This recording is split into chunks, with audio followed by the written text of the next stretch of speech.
Hello guys, अस्सलाम वालेकुम। क्या हाल है आप सबके? Welcome to my YouTube channel cricket fandom.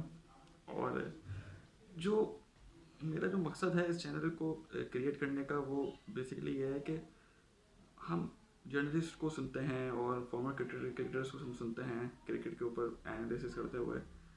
लेकिन मैं हमेशा ये सोचता था कि एक तरीका होना चाहिए कि जिससे फैंस की बात भी सुनी जा सके। तो एक प्लेटफॉर्म होना चाहिए कि जहाँ फैंस, हम देखते हैं कि फैंस अपने एक राय रखते हैं और उनकी राय को लोगों तक जो है पहुँचाने के लिए जो एक मैं चाहता था कि एक प्लेटफॉर्म होना चाहिए कि जिससे वो बात आवाम तक पहुँच सके।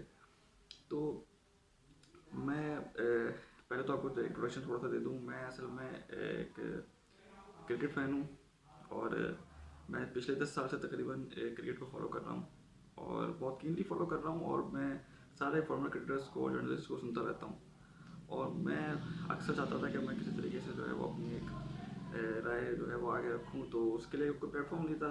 तो थैंक्स टू यूट्यूब कि आज एक प्लेटफॉर्म मुझे मिला है। तो मैं अपनी एक बात ये आगे पहुँचाना चाहता हूँ।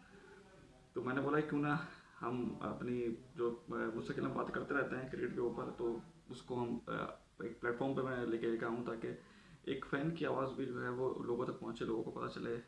जो है पीसीबी में लोग हैं, जो हमारे क्रिकेटर्स हैं, उनको पता चले कि फैंस क्या चाहते हैं। तो उसके लिए मैं एक कोशिश कर रहा हूँ थोड़ी सी कि मैं इसमें छोटी सी अपनी एक काविश कर रहा हूँ कि अपने इसमें एक इनपुट दे सकूँ। तो अभी असल में जो मैं इमीडिएटली इतना, इसलिए मैं फ़ौरन मैं सोच बहुत पहले से रहा था कि मैं इस तरह से शुरू करूं। लेकिन मैं शुरू इसलिए नहीं करता था कि मैं बोलता था कि हमारी बात मतलब किसको मतलब सुननी होगी, क्योंकि वैसे ही बहुत ज़्यादा एनालिसिस हो रहे हैं। लेकिन असल में जो अभी पाकिस्तान वर्सेस न्यूजीलैंड का जो लास्ट मैच हुआ है, उसमें एक चीज़ ये हुई कि मैंने ये देखा कि मैं लास्ट 10 ईयर्स में मैंने जितनी भी क्रिकेट देखी है, उसमें मैं अगर कोई मैच होता था कि अक्सर मुझे कभी ये भी होता था कि यार मैं ये मैच नहीं देखूंगा। तो जैसे कि पाकिस्तान श्रीलंका का मैच हो रहा है या पाकिस्तान जिम्बाब्वे का मैच हो रहा है, तो मैं बोलता था कि ये मैच नहीं देखूंगा। लेकिन ये है कि मैं मतलब शौक इतना था, तो और टीम हमारी अच्छा खेली होती थी और एक मज़ा आ रहा था कि कंपटीशन देखने में। तो वो मैच हम देखते थे। हमें याद है कि वो पाकिस्तान वर्सेस श्रीलंका का मैच हो रहा था यूएई में, और संगकारा और जयवर्धने खेल रहे थे और कोई भी चांस नहीं था कि ये मैच हम जीत सकते हैं। लेकिन शाहिद अफरीदी ने जिस तरह और अजमल ने जिस तरह मैच जिताया, मतलब एक कंपटीशन था, एक लेवल था क्रिकेट का। लेकिन जो अभी मतलब और जो ओवरसीज में क्रिकेट होती है, जैसे न्यूजीलैंड में, साउथ अफ्रीका में, ऑस्ट्रेलिया में, इंग्लैंड में, वो तो कभी सवाल ही पैदा नहीं होता कि कभी वो मैच छोड़ाओ। लेकिन जो लास्ट मैच हुआ पाकिस्तान और न्यूजीलैंड का, उसमें ऐसा था कि मतलब फर्स्ट टाइम ऐसा हुआ होगा कि मैंने कोई मैच मिस कर दिया, मैंने वो मैच नहीं देखा। और मतलब मैं असल में बॉलिंग का बहुत ज़्यादा फ़ैन हूँ। मुझे बॉलर्स बहुत ज़्यादा पसंद है, फास्ट बॉलर्स बहुत ज़्यादा पसंद है, मुझे स्पिन बहुत ज़्यादा पसंद है। जब वो इस पे मतलब बैट्समैन जब स्ट्रगल करता है तो मुझे देखने में मज़ा आता है। लेकिन हमारी बॉलिंग का लेवल इतना नीचे चला गया कि अब वो मज़ा ही नहीं रहा देखने में। बैटिंग तो हमारी शुरू से ही स्ट्रगल करती है ये, लेकिन हमारी हमेशा बॉलिंग हमें बचा देती थी। लेकिन मैं ये समझता हूँ कि इस वक्त हमारी बैटिंग कदरे बेहतर है माजी के मुकाबले में। मतलब पिछले 10 साल में जो हमारी बैटिंग का हाल है, उससे कदरे बेहतर हमारी बैटिंग इस वक्त परफॉर्म कर रही है। लेकिन हमारी बॉलिंग बिल्कुल भी साथ नहीं दे रही है। बिल्कुल हमारी बॉलिंग ऐसी हो चुकी है कि जो जिस तरह की इंडिया के एक ज़माने में 2012, 11, 13 में बॉलिंग हुआ करती थी इंडिया की, जिस तरह की, उस टाइप की हमारी बॉलिंग कुछ हो गई है। और बहुत ज़्यादा हमारे उसकी वजह ये नहीं है कि हमारे पास बॉलर्स आना बंद हो गए। उसकी वजह यह है कि हम बहुत ज़्यादा यंगस्टर्स को हम मतलब 16-17 साल की जो एक फैंटेसी हमारे फैसिनेशन हमारे अंदर हो गई है, कोचेस के अंदर हमारे के सिस्टम में एक फैंटेसी आ रही है कि हमें इनको खिलाना है। असल में मसला ये हो रहा है कि हम इस बात को एक्सेप्ट करने को तैयार नहीं हो रहे कि हमारे पास इस वक्त टैलेंट उस तरीके से नहीं आ रहा। हम ये सोच रहे हैं कि जो प्लेयर्स खेल रहे हैं, जो ऑलरेडी स्टेब्लिश्ड हैं, क्योंकि ये उतने अच्छे नहीं हैं जितनी बाकी टीम्स के प्लेयर्स हैं, तो हम ये सोचते हैं कि शायद अगर हम यंगस्टर्स लेकर आएंगे तो वो यंगस्टर्स जो है वो हमें उस लेवल पर ले जाएंगे जो हमारे क्रिकेट हुआ करती थी, क्योंकि हम हमेशा 90s में ही रहता है। लेकिन हम भूल जाते हैं कि हमारे क्रिकेट का लेवल नीचे आ गया है। सही है, हमें इसको एक्सेप्ट करना पड़ेगा। तो हम उन एस्टेब्लिश प्लेयर्स को हटा के जो यंग प्लेयर्स को लेकर आ रहे हैं, वो हमें बिल्कुल ही डिमोलिश करना है। मतलब यार वैसे तो हमारी टीम अनप्रिडिक्टेबल है, मीडियोकर है, ठीक है। अगर एस्टेब्लिश प्लेयर्स खेलेंगे, तो एस्टेब्लिश प्लेयर्स जब खेलेंगे तो उनका एक मतलब इम्पैक्ट होगा कि हमारे हमें हमें उम्मीद होगी कि चलो हम हार रहे हैं लेकिन हम जीत भी सकते हैं। लेकिन जो यंगस्टर्स हैं, 16-17 साल के जो यंगस्टर्स आ रहे हैं, उनका तो मतलब वैसे तो 16-17 साल के वो नहीं है, लेकिन मतलब अब उनकी लिखी हुई जो है वो ही बोलनी पड़ती है। तो वो वाले यंगस्टर्स आ रहे हैं, वो तो बिल्कुल ही हमारे क्रिकेट को बिल्कुल वेस्ट इंडीज़ और बिल्कुल ही उनसे भी नीचे लेवल पर ले गए हैं, क्योंकि वो तो उनका मुकाबला ही नहीं कर रहे हैं ना। उनकी बॉलिंग तो ऐसा लग रहा है कि जैसे कि वो क्लब लेवल के कोई बॉलर बॉलिंग कर रहे हैं। तो हमको चाहिए कि इस फैंटेसी से बाहर आएँ और प्रॉपर और एस्टेब्लिश प्लेयर्स को मौका दें, ताकि हमारी मतलब क्रिकेट को ऐसा, क्योंकि अगर आप उनको मौका देंगे तो हमें पता है कि अगर कोई एस्टेब्लिश प्लेयर आएगा तो ऐसा नहीं है कि वो आके जो है वो ऑस्ट्रेलिया की तरह टीम की तरह, इंडिया की टीम की तरह खेलना शुरू हो जाएगा। लेकिन इतना तो कम से कम हुआ कि उम्मीद तो होगी जीतने की, जो हम बिल्कुल ही इस वक्त नीचे चले गए हैं।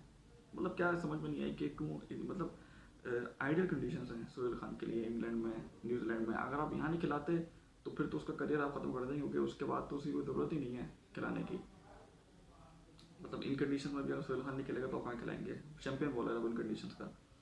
ठीक है, बाकी ये है कि अब्बास की पेस बहुत कम हो गई है, अब्बास की पेस बहुत कम आ रही है, उसकी वजह से भी मसला आ रहे हैं। अभी ये है कि सबसे बड़ी बात तो ये है कि जो हमारे कोचिंग पैनल, आपने माजी में जिस तरह हमारी टीम शटल टीम खेल रही थी, मैं उस वक्त भी ये बिलीव करता था कि लास्ट 10 ईयर्स में हमारे बहुत चीफ सेलेक्टर्स देखे,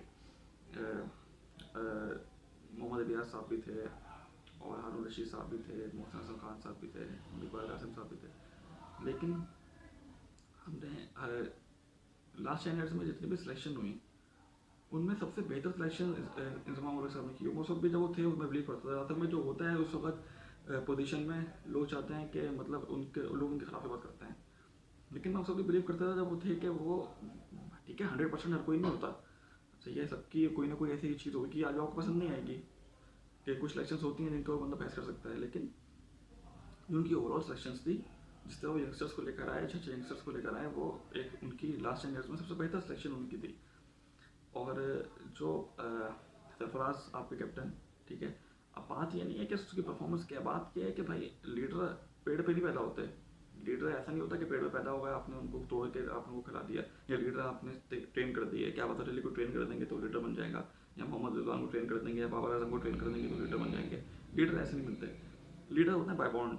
सही है, सरफराज बाय बॉन्ड लीडर थे। सही है, उन्होंने जिस तरीके से टीम को चलाया, जिस तरीके से टीम को खिलाया, वो एक उनका एक अलग ही जो है वो एक करिश्मा था।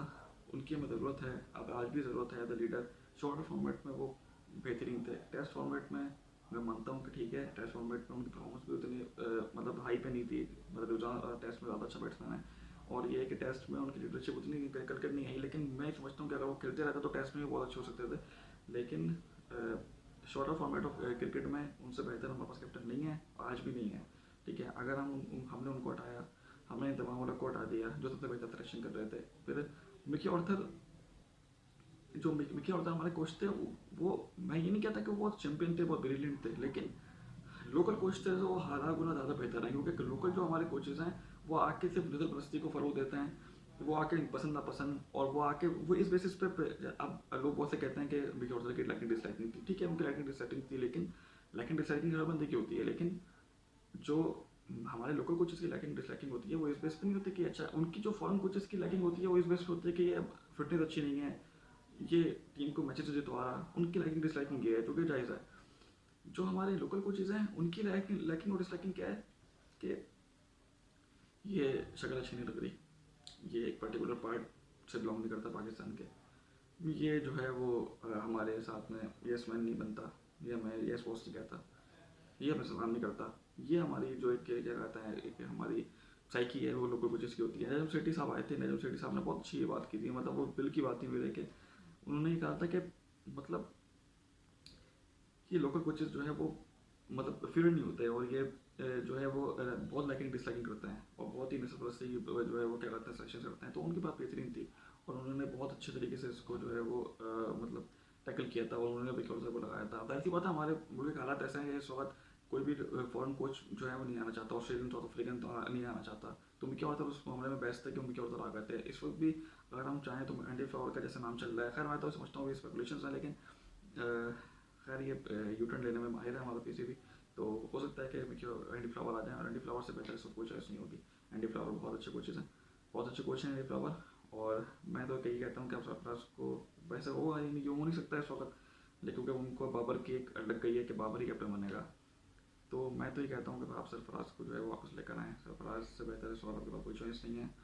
और जैसा कि, और ये वाली बात जो है ये तो पक्की थी कि जो चीफ सेलेक्टर आएंगे मिसबा के जाने के बाद, वो यसमैन आएंगे, वो लोगों फर्क आएंगे। माना मोहम्मद वसीम बहुत अच्छे जो है वो क्या कहते हैं कोच हैं, उन्होंने नॉर्थन को जिस तरीके से उठाया, और उनकी जिस क्रिकेट की समझ है वो भी बहुत अच्छी है। तो ये उनकी एबिलिटीज़ के ऊपर कोई शक नहीं है, लेकिन वो फिर वैसी बात है वो यसमैन बन के चलते हैं, और वो उस तरीके से जो है वो बात नहीं करते, अपनी मनवाते नहीं हैं, तो उससे टीम का नुकसान होता है। खैर, अभी साउथ अफ्रीका की टीम आ रही है, तो उस पर भी बात करेंगे, और भी बहुत सारी बातें हैं जो चलती रहेंगी। आपसे इंशाल्लाह मुलाकात होगी दोबारा, और अगर वीडियो पसंद आए तो आप लाइक करते रहिएगा। ठीक है।